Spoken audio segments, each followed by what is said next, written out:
আসসালামু আলাইকুম এভরিওয়ান। আমাদের নবী, প্রিয় নবী হজরত মুহাম্মদ মুস্তফা সাল্লাল্লাহু আলাইহি ওয়াসাল্লাম এই দিনের জন্য পাথরের আঘাত পর্যন্ত খাইছে। তাইবের ছেলেরা তাকে বৃষ্টির মতন পাথর মারছে এবং কি আবু জাহেল তাকে পাথর মেরে তার কপাল ফাটাই ফেলছে।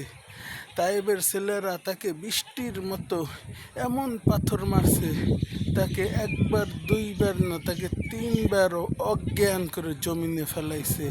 হজরতে জিবরাইল আলাইহিস সালাম ইয়া বলছেন, জিয়া রাসূলুল্লাহ, আপনি যদি অনুমতি দেন এই কাফের বেঈমান আমি পাথর চাপা দিয়া মেরে ফেলবো, পাথর চাপা দিয়ে আমি শেষ করে দেব।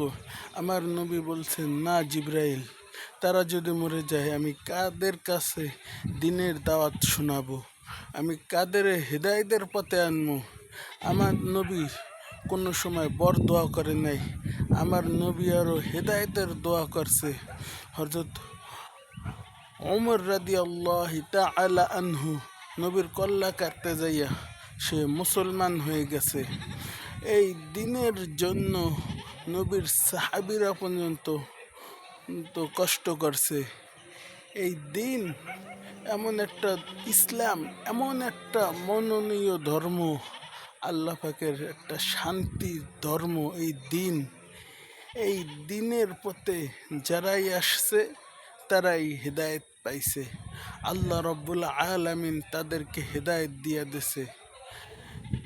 দিয়ে দিছে। এমন একটা ঘটনা আছে যে উতবা বেঈমান নবী কালেমা পড়ার পরেও উতবা বেঈমান নবীর গায়ে থুতু মারছে, নবীর নাক মুখে। একবার উতবা শহরে কাজ করতে গেছে, মক্কার শহরে কাজ করে এবার সে ভালো মানুষ খুঁজতে আছে যে কাদেরকে খাওয়াবে একবেলা খানা। এবার খুঁজতে দেখে যে মুহাম্মদের মতন কোনো ভালো মানুষ এই দুনিয়াতে নাই। এবার তাকে বলতে আছে, সর্দার, আপনি আমার বাড়ি এক ওক্ত খানা খাবেন, আপনি আমার বাড়ি এক লোকমা খাবার খাবেন।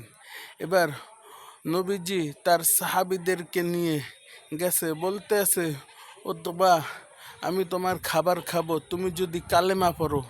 এবার উতবা বলতে আছে, সরকার আপনি খাবার খান, আমি কালেমা পড়ি।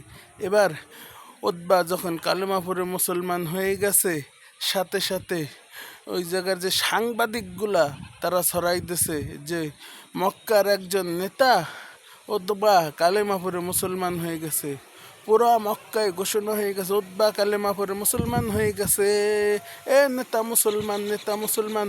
উতবার বন্ধু বান্ধব আইসা বলতে আছে, উতবা, তুই কালেমা পড়ছস, তুই আর আমাদের মজলিসে আসবি না, তুই কোনো সময় আমাদের আশেপাশে আইসা বসবি না। এবার তার বন্দুক্ত বাঁচার জন্য উতবা বলতেছে, ও ভাই, কে বলছে আমি কালেমা পড়ছি? আমি তো রাজনীতির কালেমা পড়ছি, আমি তো দেখানের কালেমা পড়ছি। বলতে আছে, তুই যদি রাজনীতির কালেমা পড়ে থাকস তাহলে তুই মুহাম্মাদের নাক মুখে থুথু মারতে পারবি, নাউযুবিল্লাহি মিন যালিক। এবার উতবা বলতেছে, হ্যাঁ, আমি মুহাম্মাদের নাক মুখে থুতু মারবো। এবার তার বন্ধু বান্ধব নিয়ে যায়, চলো মুহাম্মাদের নাক মুখে থুতু মেরে আসি। এবার উতবা যে নবীর নাক মুখে যখন থুতু মারছে, নবী চোখের পানি ছেড়ে দিছে।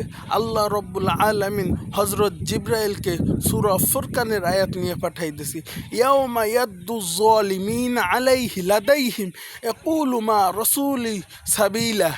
সাথে সাথে আল্লাহ রব্বুল আলামিন এই সূরা ফুরকানের আয়াত পাঠাই দিয়েছেন। বলতে আছে, বন্ধু, আপনি চোখের পানি মুছে ফেলেন। এই বেঈমানকে হাসরের ময়দানে আমি আমার কাঠগড়ায় দাঁড়া করাবো, আমি আমার আদালতে দাঁড়া করাবো। সেই দিন তার নিজের হাতের গোশত নিজে কামড়াই খাবে আর বলবে, হায় আফসোস, আমি কেন মুহাম্মাদের কথা শুনলাম না, আমি কেন আলেম উলামাদের কথা শুনলাম না।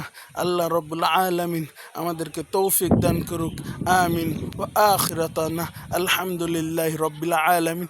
আসসালামু আলাইকুম ওয়া রাহমাতুল্লাহি ওয়া বারাকাতুহু।